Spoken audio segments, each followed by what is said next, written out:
নমস্কার। আজকে রাহু গ্রহের গোচর নিয়ে আলোচনা করব। আজকে রাহু গ্রহের গোচর নিয়ে আলোচনা করব। রাহু গ্রহ 18ই মে সন্ধে 7:21 মীন রাশি ছেড়ে রাহু গ্রহ সন্ধে 7:21 18ই মে মীন রাশি ছেড়ে কুম্ভ রাশিতে প্রবেশ করবে। এই মুহূর্তে রাহু বসে আছে মীন রাশিতেই শনির সাথে জুতি তৈরি করে, অর্থাৎ শনি আর রাহু জুতি হয়ে পিশাচ যোগ তৈরি করে বসে আছে। 18ই মে রাহু কিন্তু মীন রাশি ছেড়ে কুম্ভ রাশিতে প্রবেশ করবে। তখন আপনার রাশির ক্ষেত্রে কি প্রভাব পড়বে চলুন তাহলে জেনে নিই। সিংহ রাশি।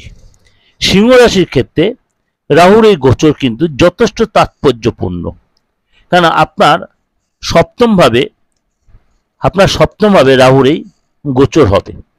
18ই মে 2025 রাহুর এই গোচর আপনার সিংহ রাশির ক্ষেত্রে সপ্তম, অর্থাৎ মীন রাশি যে কুম্ভ রাশি প্রবেশ করে আপনার সপ্তম ভাবে সন্ধ্যে 7:21 অর্থাৎ সপ্তমে এই যে রাহু গোচর হবে, দাম্পত্য সুখের কিন্তু একটু ফ্যাক্টর হবে। আপনার রিলেশনে যারা ডিস্টার্ব, বিশেষ করে পারিবারিক আপনার পার্সোনাল রিলেশন, পার্সোনাল সম্পর্ক আপনার কিন্তু একটু ফ্যাক্টর হবে।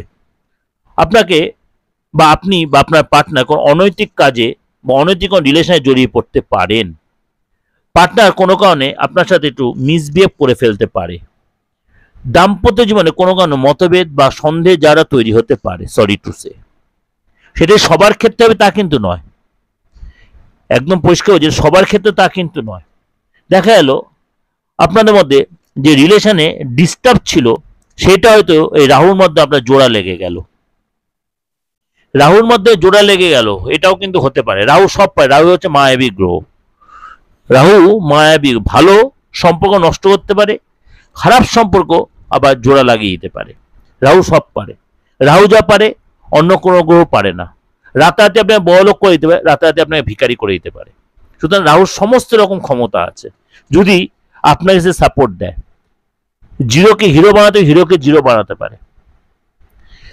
যাই হোক, আপনাকে বলবো এই সময় কিন্তু আপনার ভালো কোনো জব, ভালো কোনো চাকরি এই সময় হতে পারে।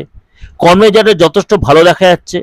আপনি ব্যবসায় ভালো কোনো অফার মিলবে, ভালো কোনো ডিল হবে, হঠাৎ কোনো প্রাপ্তিযোগ, হঠাৎ কোনো উপযোগকে হেল্প করার কথা বলবে, বড় কোনো ধনলাভ, বিদেশ যাত্রা, বিদেশ থেকে কোনো লাভ এবং বিদেশ রিলেটেড কোনো কাজে আপনি সাকসেস পান। দীর্ঘদিন ধরে কোনো ভিসা পাচ্ছিলেন না বা পাসপোর্টটা তৈরি হচ্ছে না, সেই দিক দিয়ে কিন্তু আপনি অনেকটাই গেইন করতে পারবে।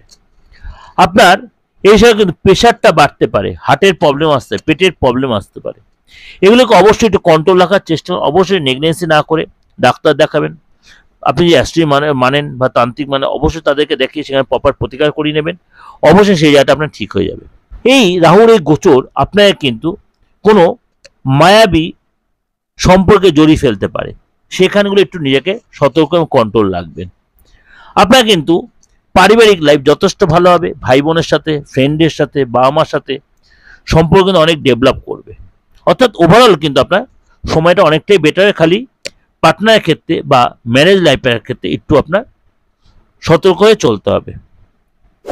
তাহলে ওভারঅল এই ডিসকাশন আপনাদের কাছে করলাম, অবশ্যই আপনাদের ভালো লাগবে। ভালো লাগলে অবশ্যই লাইক করে সাবস্ক্রাইব করে অন করবেন।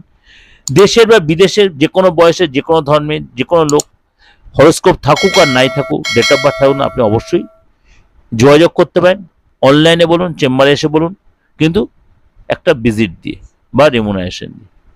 ভালো থাকবেন, ভগবান আপনাদের মঙ্গল করুক।